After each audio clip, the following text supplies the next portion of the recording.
Well, I already slandered Michael Afton. Who's next on the list of FNAF timeline characters that I can tarnish the reputation of? Or at least try to. What about Henry? After all, for myself and I assume much of the fandom, Henry's character is kind of a given. The assumption being that Henry is sort of this innocent genius who gets wrapped up in William's machinations. Someone who's incredibly good at making animatronics but trusts someone who is incredibly bad. But in the wise words of one of my favorite reporters, is that true? Was that true? After all, how much do we actually know about Henry? How innocent is he? He himself states that he's wrapped in guilt over what's happened. But if he is fully innocent, why would he feel guilty? That's what we're here to discuss today. So slices, put on your aprons and let's bake ourselves a theory. Let's start with the things that we know for sure about Henry. And to be honest, 90% of what we know about Henry comes directly from the Silver Eyes trilogy. So let's talk a bit about the books. What do we learn about Henry in the Silver Eyes trilogy? Well, we know that Henry and William co-owned and operated Fredbear's Family Diner, and Henry was able to make these amazing animatronics, namely the spring-lock suits for Fredbear and Spring Bonnie. They were animatronics that had a spring-loaded endoskeleton that could be cranked to the sides to allow a human to fit inside them. And yes, this sounds like something straight out of Saw, and no, it's never explained or mentioned why the design included the failsafe that would kill someone and not have the failsafe be the open version of it.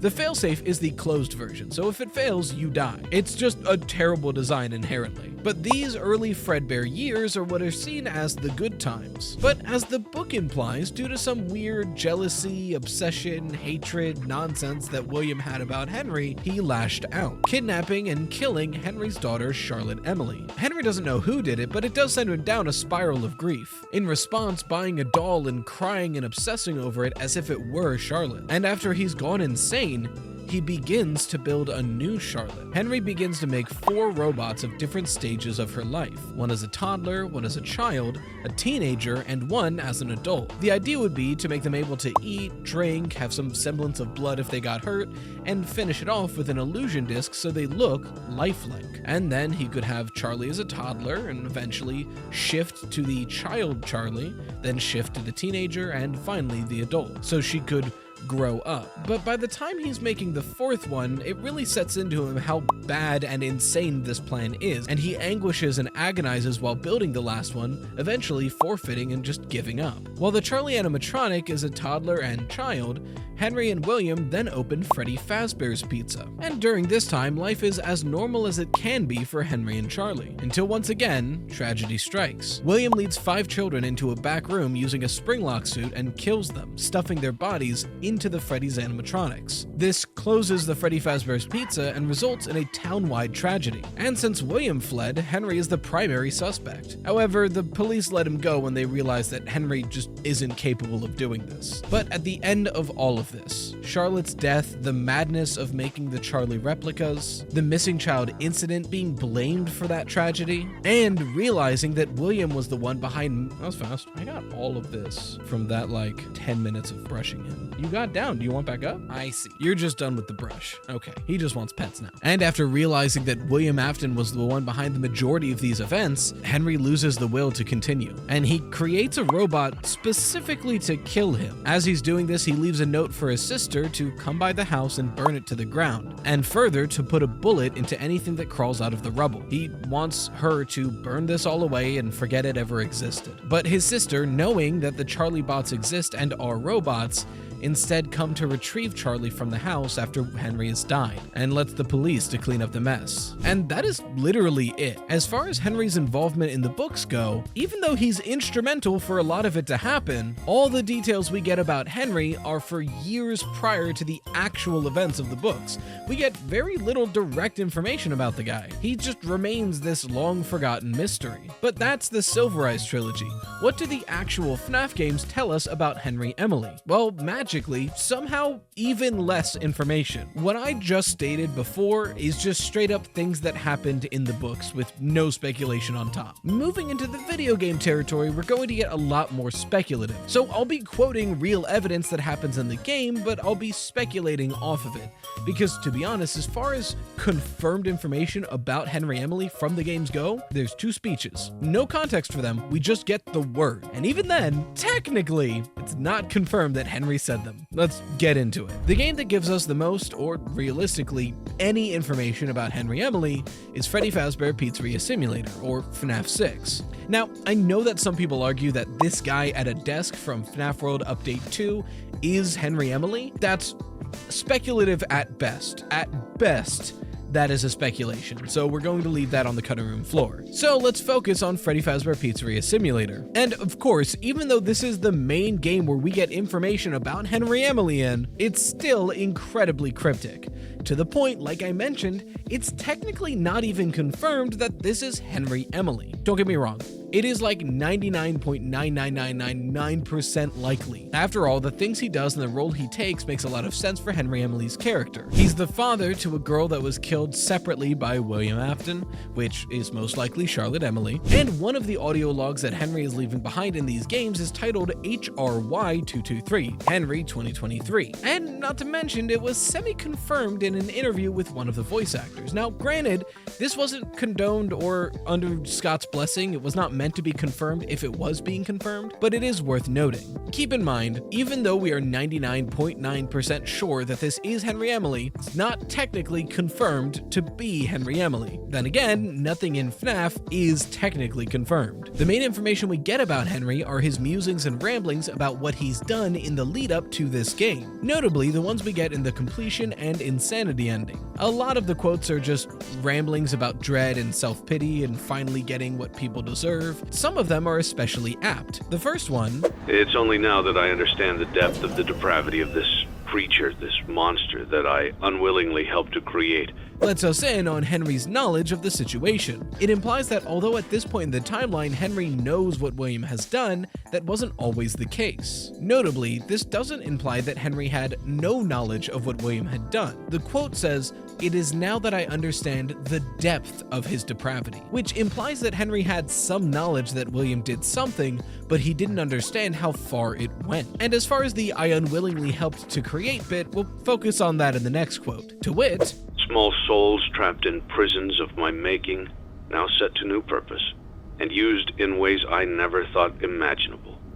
I've talked about this before, I believe most recently in my video talking about the order of early deaths in the franchise about like a month ago. The traditional explanation of this line is it's talking about the FNAF 1 animatronic. Henry created them, but he never imagined they would be used to store bodies and melted down into Remnant. And while that's a fair and valid interpretation of the line, I and many others, even recently like fellow theorist She's Always Nervous, have pointed out that this line could in fact be referring to the sister location animatronics, especially if William modified them. The idea is that Henry made animatronics based off the Circus Baby's character roster, but then William set them to a new purpose, kidnapping children, and used them in ways never thought imaginable, injected Remnant into them. Whereas the FNAF 1 animatronics weren't really set to new purpose. You could argue they were used in ways never thought imaginable, being melted down into Remnant, but I wouldn't say that's like setting them to a new purpose, it's using them. It feels like it doesn't quite fit. Now, it is a debatable topic, and I think both explanations work incredibly well.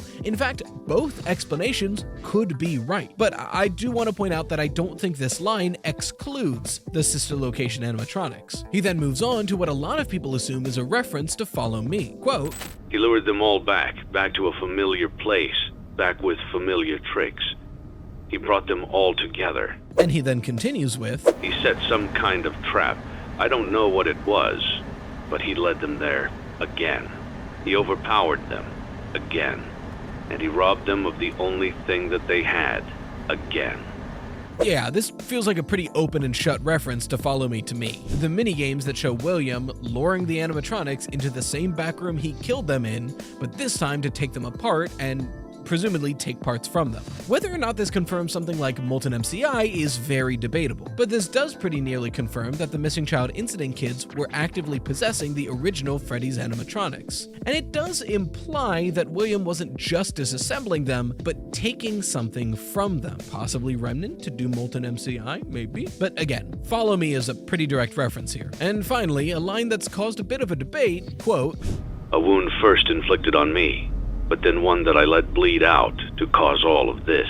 This line seems to imply that Charlotte Emily's death takes place first in the timeline. a wound first inflicted on me being the murder of Henry's daughter, which is a very valid argument to make. However, many people, myself included, argue that this doesn't necessarily mean that Charlotte Emily's death happens first. After all, 2 of the 4 major deaths at the beginning of the franchise are accidents. The crying child ostensibly is a complete accident, and Elizabeth Afton's death, although killed by a robot meant to murder, was not meant to murder her. So the crying child and Elizabeth Afton could both be seen as accidents. As far as a wound inflicted, that would imply intent. Intent like Charlotte Emily's death and the missing child incident. So while I think this quote does nearly confirm that Charlotte Emily's death happens before the missing child incident, I don't think it says anything about where the crying child or Elizabeth Afton take place. And there's also another interpretation I've seen, and I've also made myself back when Help Wanted 2 just came out, that a wound first inflicted on me doesn't necessarily mean Charlie's death. There could have been something else that happened in the timeline that we just don't know yet. Something like Fall Fest, or hell, there you go. Now it's been like 25 minutes, that's fair. In the recording, probably not in the video. I mean, hell, in the Silver Eyes, Henry had 2 kids, Sammy and Charlie. Sammy presumably gets taken away with Henry's wife when he falls into this weird despair pit and starts making Charlie bots. You know, technically possible that maybe Sammy exists in the game's timeline and William killed him back in Fall Fest or something. I don't know. Is there any evidence for that? No. Is that completely speculation? Yes. Is it technically possible and would qualify as a wound first inflicted on Henry? Kinda. All I'm trying to say is that with the evidence we currently have, this is probably talking about Charlotte Emily's death. And that's pretty much literally all we know about Henry Emily, unless I'm forgetting something which is liable to happen. So with all of this information in mind, what do people typically think of Henry's involvement in the FNAF timeline? What are the common and traditional interpretations of Henry's character? Well, to be fair, there are plenty, and I'm not speaking for the whole community here, or saying that I'm the first person to go against this narrative given by the game theory gods or anything like that. I'm just putting it out there that as far as I'm aware, this is the most common interpretation of Henry Emily, that being a tragic victim to William's manipulations. Essentially, Henry from the Silver Eyes, but like tweaked so it fits better in the game's timeline. William Afton and Henry Emily opened the Fazbear's brand together. Now, some people, I believe game theory has argued that there was 2 companies and they merged, which does make a lot of sense, but there isn't necessarily great evidence for it. But it also doesn't super matter for this theory, so just stick with me here. William and Henry make Fredbears, and while William makes characters and branding really well, Henry makes animatronics really well. And because of that, he makes animatronic versions, specifically Springlocks, of those early characters. Eventually, William Afton kills Henry Emily's only daughter, Charlotte. Now the big question here is, why? And again, I feel like I shouldn't have to say this, but I always do, because when I don't say this, there's some weirdos in the comments trying to start trouble. No, William Afton does not technically need any motivation to do anything that he does, like killing kids or doing remnant experiments. He is very clearly insane and is willing to do whatever he wants for whatever reason he seems justifiable. But a lot of people, I would argue the vast majority of people, myself included, feel that a timeline is more compelling when there is some twisted self-justification for a villain. Again, no, I shouldn't have to say this, but there is no real justification here. There would never be a motivation that would make William's actions reasonable. Every villain in fiction has some kind of weird, twisted self-motivation. Even something like Cruella de Vil, right? She wants to kidnap and kill 100 Dalmatians, which is an insane thing to do, but she has a motivation for it. She wants to make a dope-ass coat. Is that a good motivation? No. Is that justifiable to murder 100 dogs for? Of course not. But it is still a motivation for her character. That's how writing works. I swear, media literacy is dead. Like, the moment something shows up in a piece of media, half of the audience thinks that the author of that media fully endorses that thing. Sometimes there are bad people in media, and they do bad things that we're not supposed to like. And sometimes those bad people feel motivated to do those bad things in a way that doesn't really make sense, but it does to that bad person because they're a bad person. Did I sufficiently talk down to the 14 people in my comments section who every time I say William needs a good motivation to do this, feel the need, the angelic duty to comment and say, Riley, kind of weird that you think there would be a good reason to kill children. I'm getting spicy today, sorry. Anyways, as far as possible motivations for William killing Charlotte go in traditional theories, there's a few options. The books do imply that William is just like weirdly obsessed with Henry, so much so that his diary entries were like ranging from pure hatred to adoration and love and respect. So this weird psychopathy could have just been the cause of, okay, I need to take my revenge and lash out at Henry. The games, however, do give us some other explanations, because there's things like the crying child who dies in a Springlock suit. Not to a Springlock accident, but a Springlock suit animatronic all the same. And William could see killing Charlotte Emily as a twisted version of making it even. And furthermore, it's worth pointing out that a lot of theorists, myself included, see Charlotte's death as a crime of opportunity. It seems likely that William was just going to give Henry a piece of his mind and maybe even kill Henry, but when he gets to the pizzeria, he sees Charlotte locked outside and alone, and a perfect opportunity arises. The reason why William kills Charlotte Emily is typically the biggest variation in interpretations of Henry Emily. After Charlie's death, it's a bit more uniform, and mine most likely will be as well. After Charlie dies, Henry falls into some deep despair pit and just falls out of the narrative. Some people even believe that the FNAF 1 posters imply that Henry was framed for the missing child incident, and that's where he goes all those years. Prison. After all, the headline reads, 5 children now reported missing, suspect convicted. Yes, the paragraphs underneath say the suspect was just charged. And I know I just went on a tangent, but I gotta clear the air. In the past, I've brought up this point, and there have been so many comments going, actually, Rye, charged means arrested, not sentenced guilty. So there's a possibility that they were just arrested, but then later let out when they couldn't find the body. I am very smart, and I'm gonna say this one more time in the back. The headline says they were convicted. The Merriam-Webster definition of convicted is literally the act or process of finding a person guilty of a crime, especially in a court of law. If he was convicted, he went to jail. That being said, we know William didn't get arrested because he would have had to be at FNAF 2 after the missing child incident. And that's like a 2 to 3 year gap. No way if you got convicted of killing 5 kids that you would get out in 2 years. That's crazy. Now, this could always be an inaccuracy of FNAF 1, like Help Wanted suggests.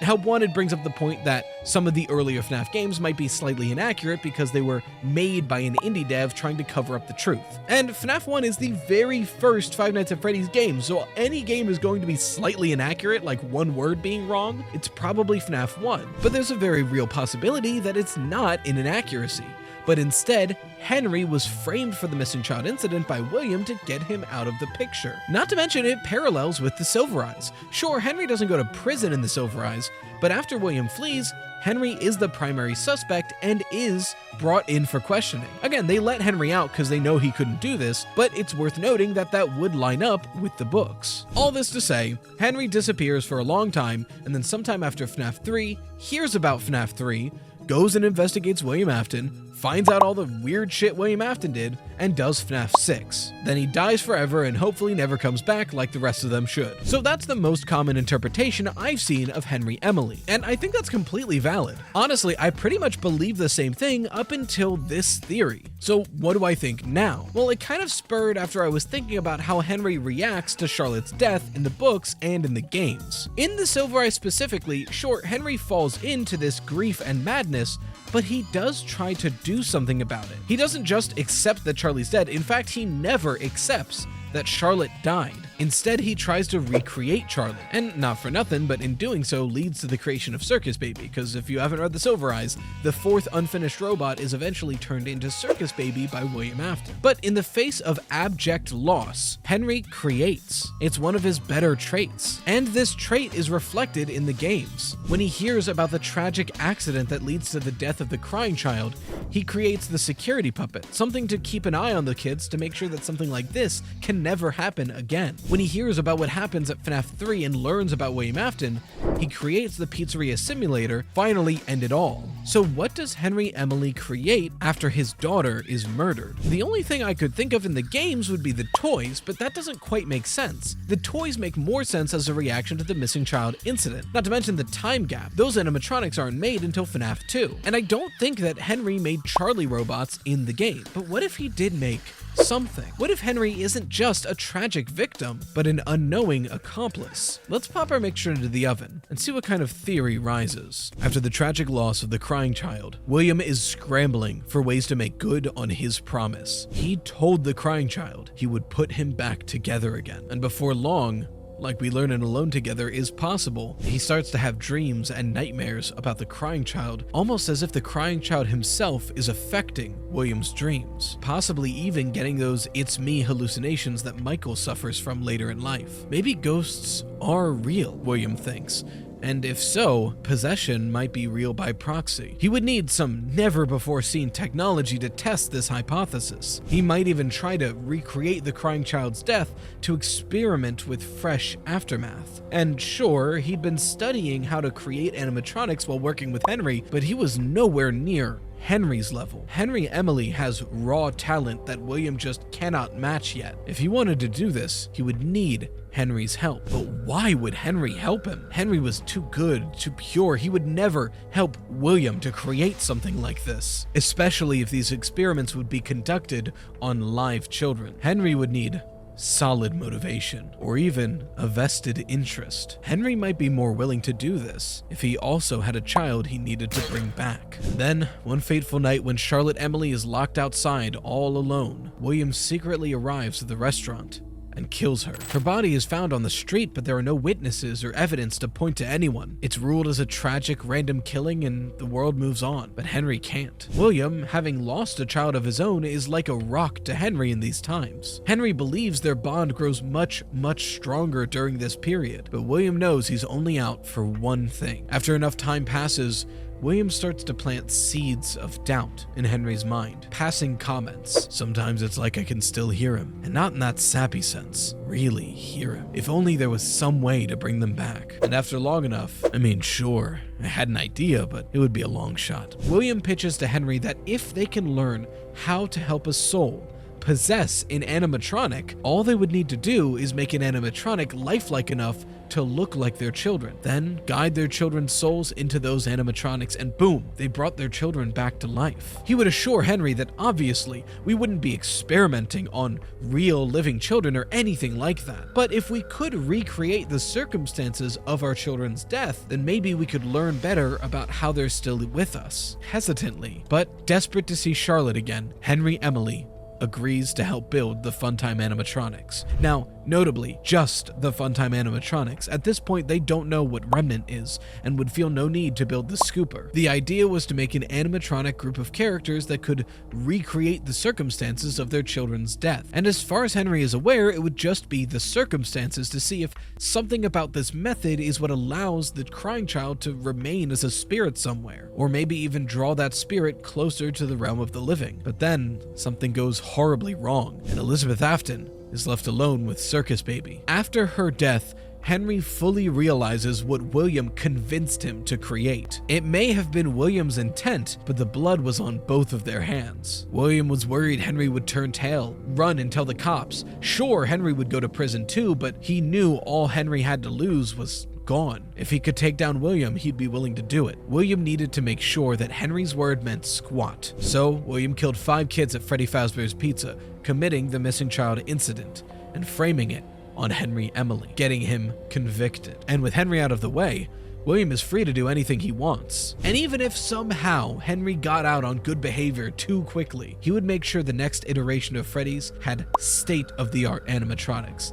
that were able to scan for any convicted criminals, like Henry Emily. Many years later, Henry gets out of prison and sees news of what happened at Fazbear's Fright. Having feared that William is still out there doing more death and destruction, he goes to that old bunker that him and William used to work in with the Funtime, and he sees what remains there after Sister Location, even finding blueprints and notes explaining Remnant and what William had planned to do. Learning that not only William had done the missing child incident, but done it again to the same victims after they died. Henry Henry would have to put a stop to him. And so, in the face of abject loss, Henry creates and makes the pizzeria simulator, leading to FNAF 6. What do you think? I really like this motivation for Henry Emily, and I would love to put it on my timeline, and I think I will. But have you noticed the problem here? Literally a month ago, I made a video detailing the order of deaths at the beginning of this franchise, and I argued that Elizabeth Afton died first. And I still think that's a worthwhile theory. But for this motivation for Henry Emily to be true, the crying child would need to die first, then Charlotte Emily,